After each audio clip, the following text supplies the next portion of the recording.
तो ये एक बड़ी नाकामी कांग्रेस के लिए होगी अगर आंकड़ा यही रहता है तो। और जिस तरह से समय बीतता जा रहा है, दिल की धड़कनें और ज़्यादा तेज़ हो रही होंगी कांग्रेस की, कि क्योंकि ये फेरबदल नहीं हो रहा है, सीटों का जो आंकड़ा है उसमें कोई फेरबदल नहीं हो पा रहा है। तो यहाँ एक सदमा कह सकते हैं कांग्रेस पार्टी के लिए। और राहुल लाल जी मेरे साथ यहाँ स्टूडियो में बने हुए हैं। राहुल लाल जी, हम देख रहे हैं कि लगातार जो खबरें आ रही हैं और जीत की खबरें आ रही हैं, हम कालका की ये तस्वीरें दिखा रहे हैं। कालका से शक्ति रानी शर्मा चुनाव जीती, पहली बार चुनाव जीती यहाँ से कालका से, और ये अपने आप में बहुत मायने रखती है ये जीत कालका से।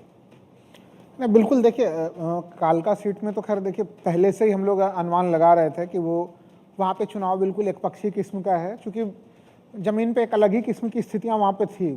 हरियाणा के भ्रमण के दरमियान में हमने वहाँ पे चीज़ों को देखा भी था और वो बढ़त अगर हम लोग देखें तो सुबह से ही आप देखेंगे कि वहाँ पे लगातार हर राउंड जैसे जैसे कालका का चुनाव आगे बढ़ता चला गया है, वो बढ़त जो है वहाँ पे बढ़ती चली गई है। लेकिन अब हम लोग सोचिए कि बातचीत कर रहे हैं, लगभग 3 बज चुके हैं, लेकिन अभी भी हरियाणा के कई सारे सीटों पे 1000, 1200, 1300, 1400, 1500 वाले मार्जिन पे भी जो है कि टक्कर की स्थिति बनी हुई है। तो ये एक, हालांकि ये मानना पड़ेगा कि अगर हम लोग सुबह से वोट शेयर को देखें तो पहले अगर शुरुआत के समय में देखें लगभग 32% वोट शेयर बीजेपी का था और 45% वोट शेयर जो है वो कांग्रेस के थे। लेकिन जैसे जैसे समय आगे बढ़ा, वोट शेयर के मामले में अब बीजेपी आगे बढ़ चुकी है। मतलब चुनाव आयोग के वेबसाइट के अनुसार अभी इस समय बीजेपी 39.98% है और कांग्रेस 39.18%, यानी लगभग 40% पे भारतीय जनता पार्टी अभी इस समय खड़ी है इस समय अबुल जी। तो वो एक अंतर दिख रहा है, और जो हम लोगों को लग रहा था आम आदमी पार्टी 1.7। चलिए जरा तस्वीरें मैं बता दूं, ये सर्टिफिकेट जो मिला है शक्ति रानी शर्मा को, जीत का सर्टिफिकेट, ये तस्वीर नीचे एक फोटो है जो आप देख रहे होंगे, जो जीत के बाद जो सर्टिफिकेट चुनाव आयोग की तरफ से, निर्वाचन आयोग की तरफ से दिया जाता है, रिटर्निंग ऑफिसर देते हैं। पंचकुला जो काउंटिंग सेंटर था वहीं की तस्वीर है ये, जहां पर ये जीत का सर्टिफिकेट मिला है शक्ति रानी शर्मा को। और उसके बाद ये रोड शो आप देख रहे हैं, रोड शो जा रहा है अब कालका की तरफ, पंचकुला से निकल के। थोड़ी देर पहले हमारे संवाददाता दीपक शर्मा ने पूरा ये आंखों देखी बताई थी किस तरह से यहाँ पर पूरा चुनाव हुआ और किस तरह से ये जीत हासिल की, पूरा उन्होंने एनालिसिस करके बताया था। यहाँ पर कितनी मेहनत की गई है, कितना यहाँ पर कितना ज़बरदस्त जनसंपर्क था शक्ति रानी शर्मा का, उनकी तरफ से लगातार लोगों से संपर्क बनाए हुए थी वो, तो उसका नतीजा भी देखने को यहाँ पर मिल रहा है। पूरे हरियाणा की बात करें तो ये नतीजे वाकई चौंकाने वाले हैं। जिस तरह का अंडर करंट था शायद कोई समझ नहीं पाया। बड़े बड़े एक्सपर्ट कह रहे थे कि वहाँ पर सुनामी आएगी, आंधी आएगी कांग्रेस की, लेकिन ऐसा कुछ नज़र नहीं आ रहा है, क्योंकि बहुत देर से जो सीटों का आंकड़ा है वो वहीं का वहीं है। 48 सीटों पर भारतीय जनता पार्टी आगे चल रही है, 36 सीटों पर कांग्रेस पार्टी आगे चल रही है। जेजेपी का खाता नहीं खुला। जेजेपी यानी पिछली बार तक, पिछले 1 साल पहले तक सरकार में थी, लेकिन अब सरकार से अलग होने के बाद उनकी क्या हालत हो गई, उनके अध्यक्ष जो कि शायद 5वें या 6ठे नंबर पर आए हैं, राहुल लाल जी। देखिए, जेजेपी को लेके हमें लग रहा है कि भारतीय राजनीति में कुछ चीज़ें बड़ी अब स्पष्ट हो रही हैं। यहाँ पे लोगों को ये लग रहा है कि अगर किसी पार्टी के बी टीम को दे वोट तो उससे अच्छा है कि उसके ओरिजिनल को ही वोट दे दीजिए।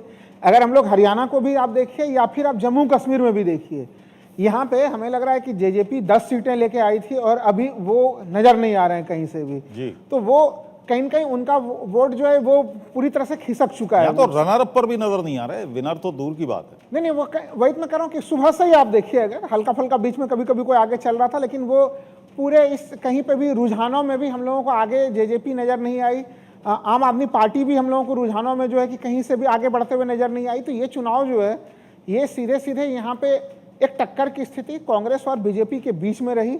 हालांकि ये टक्कर बहुत ही मतलब एक तरह से नज़दीकी मुकाबला रहा। जो एग्जिट पोल में जो चीज़ें कही जा रही थी कि 5%, 6%, 7% का एक अंतर होगा, वो अंतर नहीं रहा। अभी भी हम लोगों को दिख रहा है कि ये 1% के आसपास का, वो 1% से भी कम वोटों का जो है कि अंतर है भारतीय जनता पार्टी और कांग्रेस के बीच में। जैसे अभी मैं देख रहा था डबवाली में कांग्रेस आगे है, 16 राउंड के वहां पे गिनती होने हैं वहां पे जी। लेकिन 15वें राउंड में कांग्रेस वहां पे केवल 265 वोटों से आगे है जी। तो इस तरह के जो मुकाबले की स्थिति है, बहुत लंबे समय बाद मैं देख रहा हूं कि कांटे के टक्कर की स्थिति बन रही है और जहां पे कि लोगों को देखना पड़ रहा है कि अभी ये चुनाव परिणाम कहां पे जाएंगे नहीं जाएंगे। लेकिन फिर भी 3 बजे तक जो आंकड़े हमें लग रहा है कई सारे जगह पे, अगर इसमें कांग्रेस कुछ जगह पे काफी कम वोटों से आगे, कुछ जगह बीजेपी भी काफी कम वोटों से जो है कि वो मार्जिन है, तो अंततः हमें लग रहा है आंकड़े फिर इसी रूप में ही रह जाएंगे अबुल जी। इसमें कोई बहुत बड़ा फेरबदल कहां जो है, कमी देखते हैं आप, कहां कमी देखते हैं कांग्रेस पार्टी की तरफ से? क्योंकि यहां पर ये एक इंप्रेशन जा रहा था कि साहब केंद्र की भी नहीं चल रही, मतलब जो आला कमान है, पार्टी आला कमान है, वहां पर उनकी भी नहीं चल रही है। पूरी तरह से डिसीजन भूपेंद्र सिंह हुड्डा ले रहे थे। आम आदमी पार्टी से कोई कांटेक्ट नहीं हो पाया, किसी तरह का समझौता नहीं हो पाया। समाजवादी पार्टी के बारे में भी खबर थी कि समाजवादी पार्टी भी यहाँ से सीटें मांग रही थी, इनको भी बिल्कुल कोई तवज्जो नहीं दी कांग्रेस पार्टी ने। तो यहाँ पर क्या ये कमियां देखते हैं आप? क्योंकि अच्छा खासा यादव वोट है हरियाणा में, अगर अखिलेश यादव आते, 2-4 रैलियां यहाँ पर करते तो असर पड़ता उसका। नहीं, मैं आपके इस बात से सहमत हूं कि अगर यहाँ पे इंडिया अलायंस के जो तमाम घटक हैं, आम आदमी पार्टी के देखिए वोट शेयर मैं देख पा रहा हूँ 1.76% है, 0.2% ही है जी। लेकिन अगर ये 0.2% कांग्रेस के वोटों में सेंधमारी है और जिस तरह से बीजेपी और कांग्रेस के बीच में एकदम आमने सामने की लड़ाई है, तो फिर ये कहीं न कहीं ये नुकसान करता हुआ दिख रहा है। अभी थोड़ा और देखना पड़ेगा, लेकिन जो दक्षिण हरियाणा है जिसे अहिरवाल कहते हैं हम लोग, वो वहां पे अगर समाजवादी पार्टी को कुछ टिकटें दी जाती तो मैं मानता हूं कि उसका बिल्कुल ही काफी एक अलग सा प्रभाव और पड़ता। खबर तो यहां तक थी सिर्फ 2 सीटें मांग रही थी समाजवादी पार्टी। नहीं, मैं वही कह रहा हूं कि 90 सीटें हैं। अगर देखिए 90 सीटों में से दो सीट आप समाजवादी को दे भी देते, 6-7 सीटें अगर उसमें आम आदमी पार्टी ले भी लेती, तो भी तो कांग्रेस के लिए अबुल जी अपने उनके लिए बहुत बड़ा सा खुला ग्राउंड था जहां पे वो आसानी से लड़ाई लड़ सकते थे। तो ये जो होता है कि इसको कहते हैं हम लोग ओवर कॉन्फिडेंस, कि राजनीति में ये परिणाम हम लोगों ने छत्तीसगढ़ में भी देखा है, ये चीजें हम लोगों ने जो है कि वो मध्य प्रदेश में भी देखा है। तो वो उसी प्रकार से हमें लग रहा है कि एक ओवर कॉन्फिडेंस की स्थिति से भी मामले में जो है कि बिगड़ने की स्थिति हो जाती है। इनको अभी मैं कुछ देर पहले अरविंद केजरीवाल को सुन रहा था, वो उन्होंने भी इस चुनाव परिणाम से हमें लग रहा है काफी सीख लिया है। वो बोल रहे थे, अपने कार्यकर्ताओं को समझा रहे थे कि चुनाव में एक एक सीट, एक एक बूथ हमारे लिए काफी महत्वपूर्ण है। उस भावना के साथ नहीं रहेंगे तो फिर नुकसान कभी भी हो सकता है। इंडिया अलायंस एक इतना शानदार बना हुआ अलायंस है, अगर उसको थोड़ा सा भी प्रतिनिधित्व हरियाणा में दे दिया जाता तो हमें लग रहा है उसका एक अच्छा सा परिणाम हो सकता था।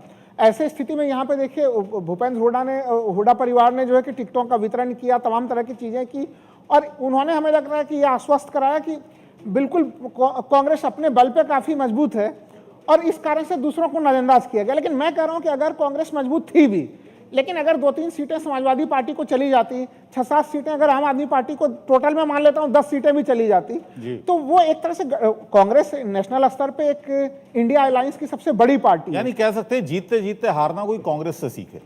नहीं, ये मध्य प्रदेश, छत्तीसगढ़, यहाँ की तो मिसालें दी हैं, अब ये एक मिसाल और जुड़ गई है हरियाणा की।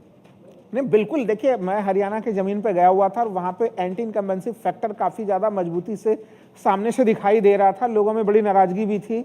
लेकिन उस चीज को बिल्कुल बूथ के पास तक लाना, उसे कन्वर्ट करना, इसमें बड़ी जिम्मेदारी होती है नेताओं की। ये वोट शेयर आखिर इतना पास कैसे आ गया, इतने समीप कैसे आ चुका है, इसके ऊपर बड़ी मंथन करने की जरूरत है कांग्रेस को कि